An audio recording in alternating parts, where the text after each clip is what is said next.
Bonjour, on se retrouve aujourd'hui pour une nouvelle vidéo. Il sera question d'un autre plugin développé par Soundspot, à savoir Orbit, au prix de même pas 1 € au lieu de 10 €, et c'est un Transient Designer. Alors, ce plugin fonctionne aussi bien sur VST qu'Audio Unit, AAX en 32-64 bits pour PC et pour Mac. Je vous propose d'aller tout de suite voir à quoi il ressemble. Alors, je vais en charger un sur une piste ici, le Orbit, notamment sur ma piste Kick, pour que vous puissiez voir à quoi ça ressemble. Alors, vous voyez que c'est un plugin qui est très simpliste et simplifié dans l'utilisation, mais ça ne veut pas dire qu'il n'est pas efficace, et loin de là. Je rappelle pour ceux qui ne savent pas ce qu'est le transient. Le transient, vous voyez, c'est les pics de volume ici qu'on a, les hautes amplitudes et souvent de courte durée, qui correspondent en fait à l'attaque du son. Vous voyez, c'est l'impact qu'on va avoir par exemple sur le kick, sur la snare, mais aussi bien sur l'impact du marteau d'un piano, sur une guitare, même sur des voix. Donc on trouve en général des paramètres sur les Transient Designer, vous allez trouver souvent des paramètres d'attaque pour gérer l'attaque, pour gérer le sustain, donc la durée du son, et le gain aussi pour contrôler le volume. Ici, avec Orbit, on est avec des éléments plus simplifiés, avec ici un boost, un mix et des suiveurs d'enveloppe. Donc ici, Orbit, lui, il utilise en fait le même DSP qui est utilisé dans le limiteur de Velo. Je vous invite à aller consulter la vidéo que j'ai pu faire sur le sujet, sur le limiteur. Je rappelle, ceux qui ne savent pas, le DSP, c'est le Digital Signal Processor. C'est un processeur en fait spécialisé dans l'analyse et le traitement des flux de données. Entendez par là en fait qu'il est super réactif ici pour analyser justement les transients, dont la finalité est d'ajouter du punch à vos instruments afin qu'ils trouvent en fait une place dans le mix.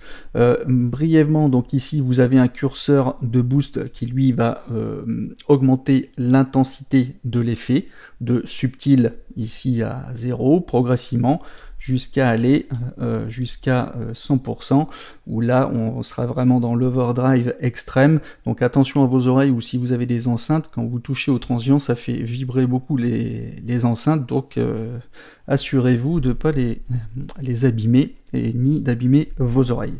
Vous avez ici un mode transient, donc plus soft jusqu'à plus ou moins percutant. On dira que ici sur le côté gauche, donc on a 3 suiveurs d'enveloppe, suivant l'analyse que vous allez en faire pour cibler les transitoires, donc plus lent, moyen ou plus rapide. On va utiliser celui-ci plutôt pour tout ce qui est kick et synthé basse. On va utiliser celui-ci pour ce qui est plus les snares et les guitares. Et ici plutôt pour les hi-hats et les claps, pour tout ce qui est organique, pour donner de la dimension.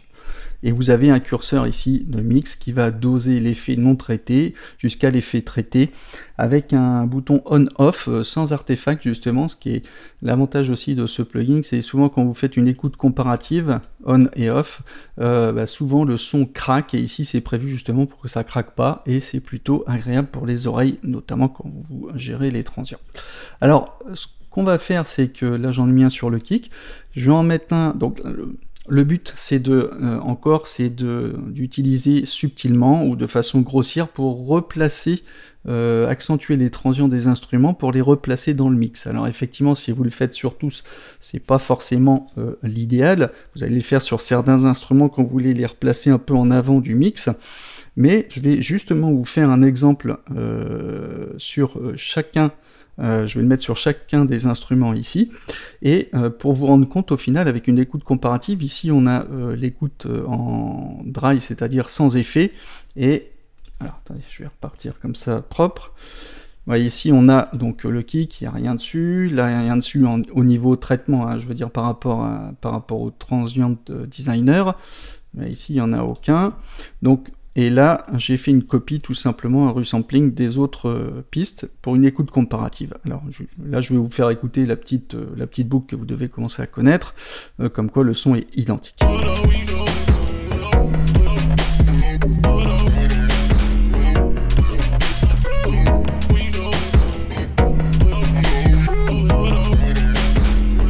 Vous voyez, en écoute comparative, là ou là, on a exactement le même son. Donc je vais rajouter justement mes transients designer sur chacune des pistes, plus ou moins, de façon plus ou moins grossière. Et puis vous allez voir que, entendre que du coup, ce qui vous semble bien là, à l'écoute actuelle,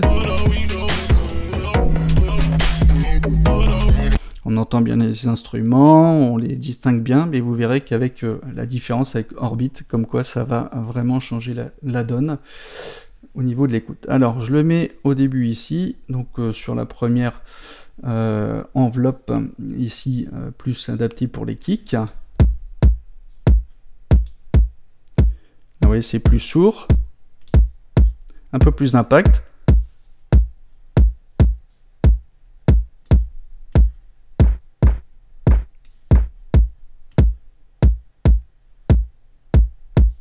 Pas obligé d'y aller comme un bourrin, hein. Voilà, je remets un autre ici sur les hats, donc plutôt sur le côté droit.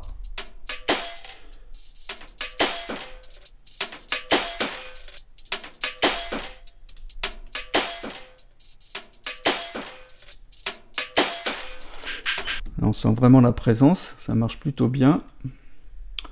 Sur les percus.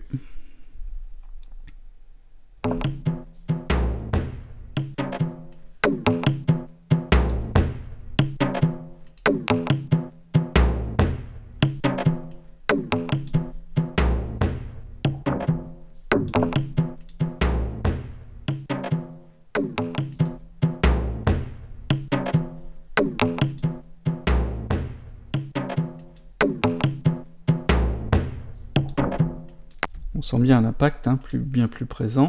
Hop. Ensuite, je vais mettre sur la basse.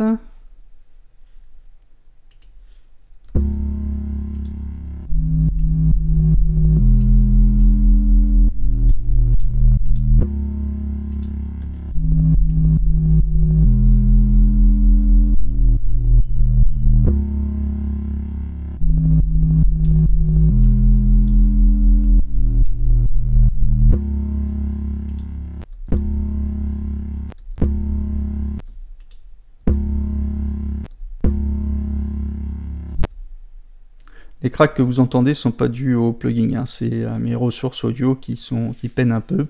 Le Mac est un peu vieux.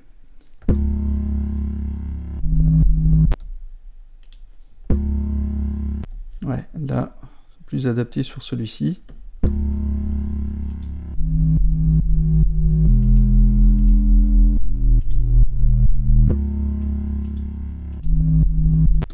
Très bien.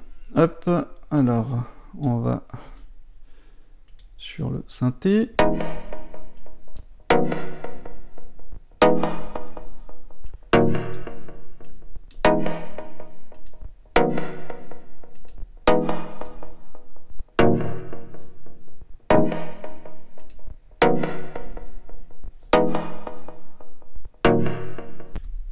Ok, pas mal. On va mettre sur la voix. C'est juste pour que vous puissiez avoir une idée.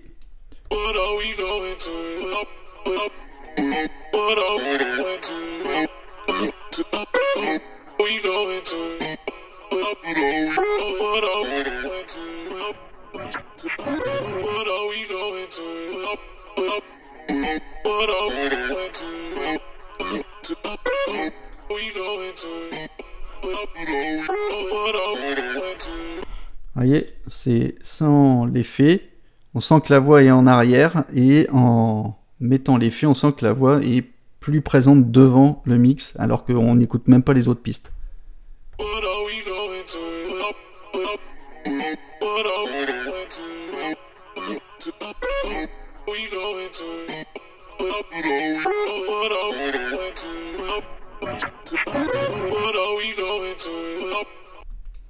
Alors ici, je vais revenir sur celui-ci.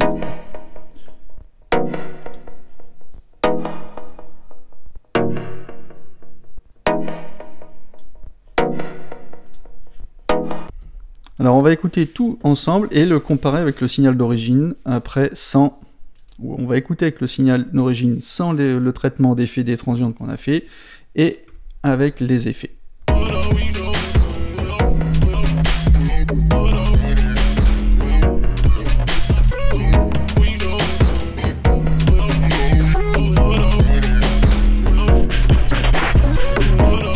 Sans l'effet, avec l'effet.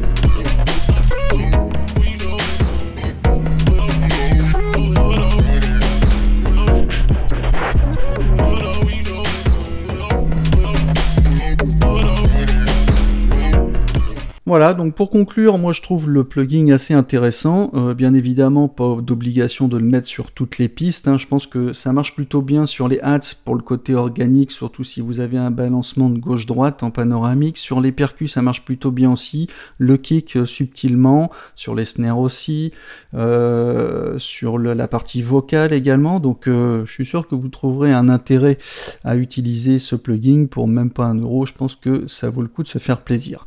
Sur ce, je vous laisse, n'hésitez pas à me laisser des commentaires, mettre un pouce bleu si vous avez aimé, et je vous dis à bientôt pour de nouveaux tutos. Allez, ciao ciao!